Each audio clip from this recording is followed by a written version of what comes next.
So it's the morning after a beautiful game of football yesterday between Liverpool and Spurs. And during this game, there were actually a few things that I noticed. First thing is Liverpool just makes mistakes every single game. There's not even one game that Liverpool don't make mistakes. Starting from Alisson, it's either going to be Alisson, it's going to be Van Dijk, it's going to be Robertson. I just want to go through each players yesterday, alright? First, Alisson. His deliveries are out. I don't know what he's doing.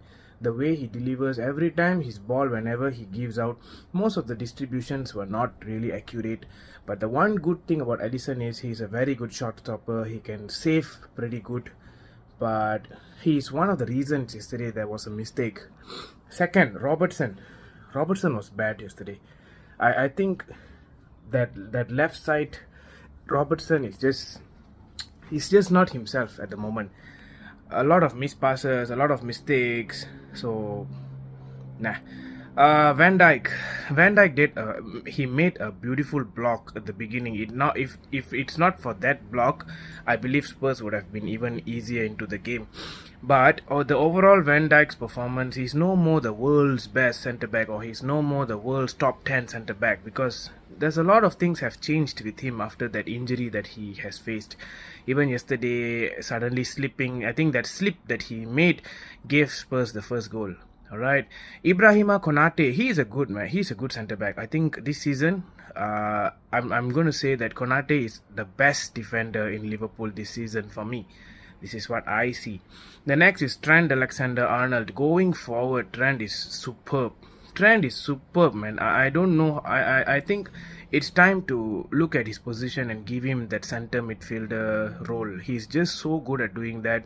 The balls that he's giving on top, that cross that he made for Jones, it's pure class. But defensive wise, he's just very weak. So yeah, that's the one position that Trent has to change. I think Klopp has to find some recruitment this summer for that. Moving on, Fabinho started very well, but after that he started to also give stupid passes. There was one ball he gave to Robertson. I don't know what he was doing. So Fabinho is not the way he is. The good thing about this Liverpool team is they have Luis Diaz back. Luis Diaz, look at the way he plays, his skills with the ball. Even though he's not fit enough for 90, Luis Diaz is a perfect signing for Liverpool. He just showed class today. Alright, the next one is Cody Gakpo. Gakpo, I don't know. I feel, for me personally, I think Nunes is a better player than Gakpo. This is my opinion, alright. I think Nunes is more hardworking. Nunes does more runs. The only issue with Nunes is he just couldn't finish. But other than that, I still feel Nunes is a better pick than Gakpo. I don't know. And then Mo Salah. Mo Salah is incredible. The moment he came back down, he went back up. He was all over the pitch today. I don't know about other games, but yesterday Mo Salah was the best player in the pitch for me. He was literally running down the lane as what they usually tell. So Mo Salah is perfect yesterday. And then who was playing on the left? I forgot.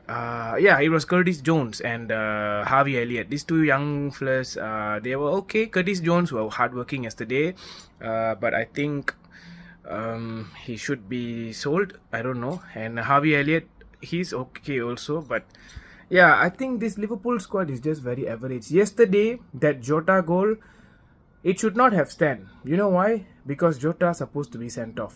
That was a red card offense, alright? Even though he did not mean it, it literally put 3 scars on, I think it was, who was it? I forgot. Skip, yeah, Skip. That was a red card. I don't know how the referee actually gave that a yellow. Okay, fine, that is gone. How about that penalty call on Richarlison? I know that Richarlison, he overdo it. We can see that he overdoes it. But that is a penalty. If that was Casemiro doing that, if that was Casemiro doing what Jota did yesterday, even without a doubt, without VAR, they would have just give him a red card. So that is a red card, and then the player goes on to score the goal. So that is the talking point of yesterday's thing. I know it's Anfield and the crowd is good. Yes, Anfield is perfect. Anfield is the best stadium for the place where teams go to play and they are so scared to go. But things like this, if Jota is red carded, it would have been finishing 3-3 probably, maybe 4-3. Because that was, for me, that was a red card. Any other time, any other officials would have given that a red card. So I don't know what happened there. And then the penalty shout. That was a penalty for me. It was clear Konate was pulling him back. But the referee at the same time also did screw up on the other side. Mo Salah did not do anything wrong there, the 91st minute if I'm not wrong. And then the referee gave a fall. So the refereeing decision in the Premier League is just very, very inconsistent. This video is all about talking what I saw yesterday's game is, and Liverpool made a lot of mistakes. In fact, there was also few more mistakes. Even Robertson one time did a mistake and Kulusevski almost scored, and Son hitting the post twice. Romero got another post. So Spurs were literally giving all they can, and this is because Liverpool allowed that. So I can say here, my video title for this is Liverpool and their mistakes. After going up 3-0, they started overdoing it, they started being overconfident, and this is what happens. It should have been sealed out. It should have been like the Newcastle game earlier, 6-1. That's how you play. But no, Liverpool just overdo it, making mistakes at the back. It has been happening every game. You have to agree with me, Liverpool fan.